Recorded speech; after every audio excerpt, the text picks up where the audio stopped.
Wow, I'm overwhelmed. Thank you all. Thank you so much for being here. It is truly just overwhelming, and from my heart, it's just very touching. Each one of you in this room means something to me for different paths that we've walked together, different issues that we have worked on and labored and sometimes fought about, but that's always been a healthy discourse, and so I am just thrilled you all are here. Many people ask, why July 6th, Karen? Why are you having a kickoff on July 6th, the day after the 4th of July weekend ended?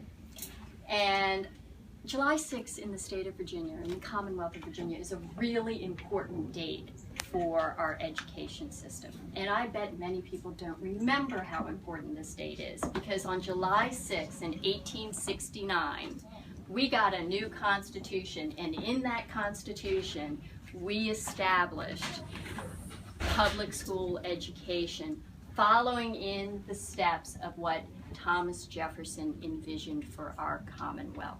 And so on July 6th, our Commonwealth should be celebrating public education. We should actually call it Public Education Day. And in November, Okay. Adam, where are you? Mark? So, and then in November of 1870, 145 years ago, we established our first public school for students age 5 to 21 to get a free taxpayer-paid education in the state of Virginia. And I am here today to commit to fulfilling that promise by the 150th anniversary of our first public school, to have equity and excellence in education for our Mount Vernon schools.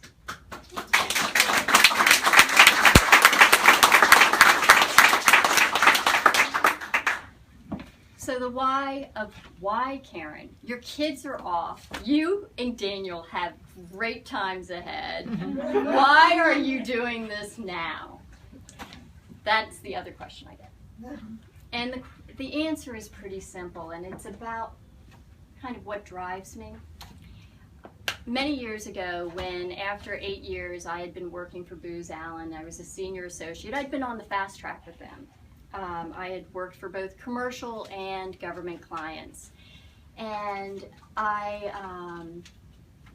decided that it was time to go and work for one of my clients. And the reason I did that was because as a consultant, it's wonderful. You have this great opportunity to work in all sorts of different environments. You have a great opportunity to put together strategic plans, and you have these wonderful opportunities to develop policy for your clients and things. But you're not responsible for making it happen. And so I decided it was time to make it happen, and I went to work for one of my clients. So fast forward, I retire, and Daniel and I discussed, well, what do you do? Because I had lots of opportunities to go work for some other corporations, and we said, you know, Mount Vernon has been so good to us. They've welcomed us back from Europe. They have made a great environment for our children to attend the schools that I attended. And it has been a wonderful community, but it needs help, as in all communities today, because we are having to do more with less, just because of the economic times we live in. And some people don't have the blessings that we have, in that they can spend the time. So at that point, I got engaged in both in child-centric issues, coaching, working in the PTA, working in the band and orchestra boosters. And as I saw things that were happening in our schools that I couldn't influence at the local level, as in the magisterial district, that's when I went to Dan and said, hey Dan, you got to get me on the advanced academics, because I got a problem that we don't have accelerated math in our elementary schools. So I fought hard. The APAC came out with a report saying, hey, all the elementary schools need to have accelerated math. The school board took action. And there were some other things along the way the same way. Well, now I feel like, similar to the situation I was in with consulting to going to the corporate sector, I feel it's the same thing, is that I have been an advocate for the schools. I continue to fight for the schools. But now I want to be held accountable for what I am doing. And so I stand here committed to making our schools stronger in Mount Vernon. As you know, there are lots of really tough issues facing us in the next 5 years. Those issues range from the biggest being how do we deal with the diminishing budget, huge shortfall, at the same time as being at risk with teacher retention, but not only teacher retention, family retention, because families that can flee are in many cases saying, I'm going to go somewhere else, it's too hard. So we have a dual responsibility to retain not only our best and the brightest, because I see the Resendezes here, and I see Kathy Bodring over here. We have some of the best teachers in the country, and they toil, they work so hard for everything, for our kids, but it is a huge responsibility, and our teachers shouldn't be shouldering it alone. We as a community have to work together as a community to strengthen our schools and to have good policies, but also to find ways that we can work closer with the Board of Supervisors so we can have those synergies, so that when we look at wraparound schools for our neediest populations, we're going arm in arm together to get those wraparound services.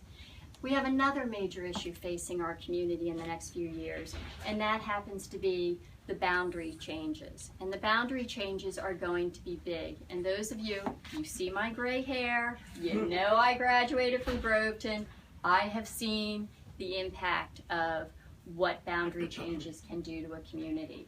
And it is my commitment to ensure that our community collectively works together to work and get reasonable solutions for our community to make it happen. Look at what it did to my hair. Me too. It's true. You think you have a problem? I'm sorry. That's unfair. Right. I'm not sure how happy I am about that. And another major issue facing us is the need to strengthen the schools in this area to ensure that every single one of our schools is fully accredited. And my commitment to you is that by the time that public schools are 150 years old in the state of Virginia, Mount Vernon schools will not only be fully accredited, but more than that, they will be centers of academic excellence that will be unparalleled. And the reason we're going to do that, we're going to do it together, partnering with the community organizations as well as bringing in more business partners to support it, because we have natural resources in Mount Vernon that nobody else has in this county. And that includes the wonderful, we have a presidential library. We have historic locations. We need to partner with them, as well as the science companies and the healthcare companies that are building up around BRAC, as well as the hospital system. But to do that, that is all part of an economic renewal for the area. And so we need to do it together. I need your help. I need your help to get elected in November. It's going to be a tough race. There is competition.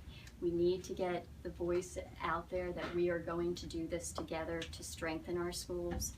And after November, I need your help to guide where I hope to lead you all. And so thank you. I am humbled. And please enjoy the rest of your evening. Yay.